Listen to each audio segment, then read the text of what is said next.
Hey everyone, Cassius here, welcoming you back to the Shakespeare Minute. Today I would like to inaugurate a new feature called Shakespeare's Open Questions, and today I would like to dive into Much Ado About Nothing.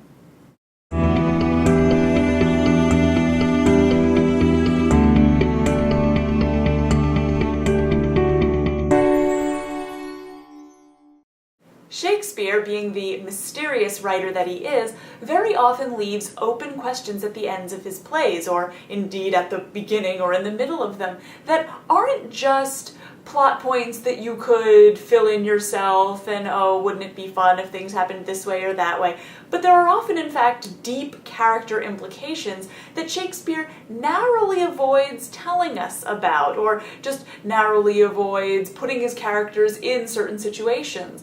Now, in Much Ado About Nothing, there is one instance that stands out to me, and that is this.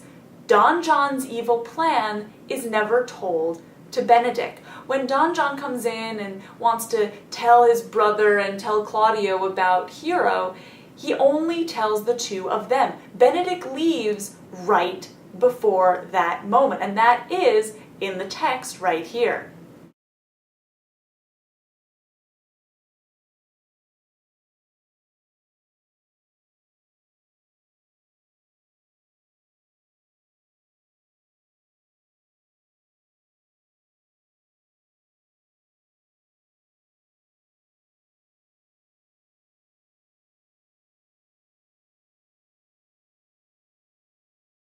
The scene where Don John actually fulfills this promise of showing Claudio that his fiancée has been unfaithful, thus dooming their marriage, that is off stage. So sometimes people show this scene and sometimes they do include Benedick, but for the purposes of the play itself, I'm going right with the text and assuming that Benedick isn't shown any of this. He's not there when Don John tells them about it. He's not there when Don John shows his evidence of it.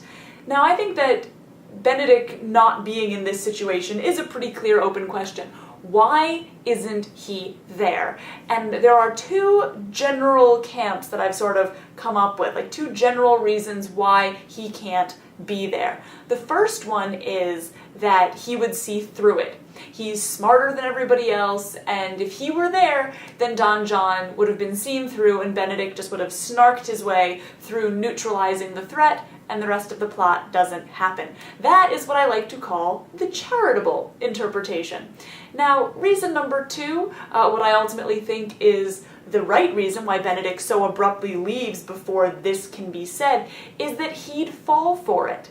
And if he fell for it, then I think that it colors the rest of the play in some pretty dark ways. First off, if he fell for it, would he really think that he should go kill Claudio, as he agrees to do later on? When Beatrice confronts Benedick and says, "Your friend Claudio shamed my cousin. He said that she was unfaithful, and you have to challenge him if you truly love me." Now, if Benedick had been there, would he have agreed to do that? Would he have agreed to challenge his best friend to mortal combat, essentially, if he really had been there and if he had fallen for it?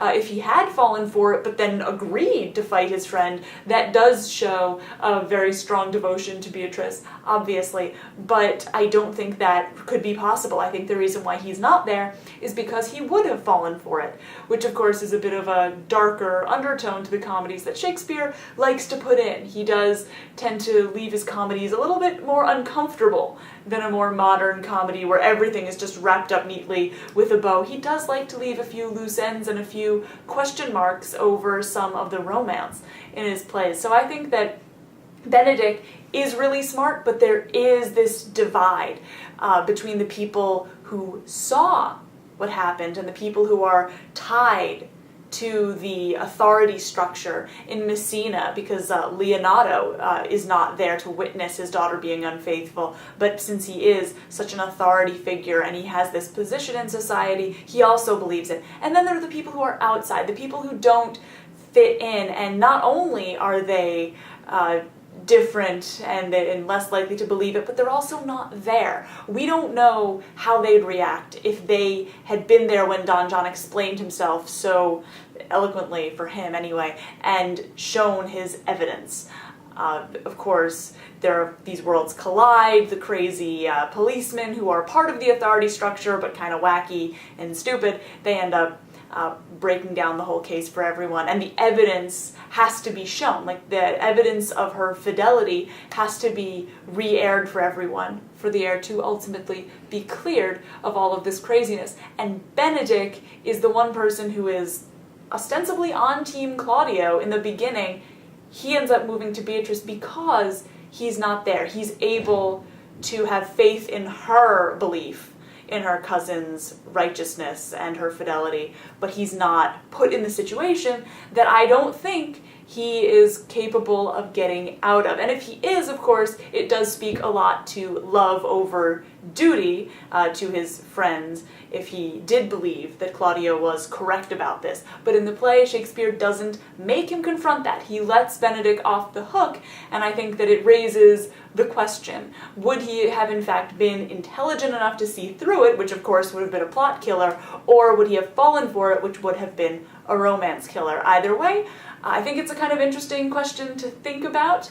If anyone has a personal connection to this play and an interpretation of it, I would love to start the discussion rolling about this. I think that Shakespeare leaves a lot of questions like this for us, which are kind of interesting to mine, and there will be more of these for sure.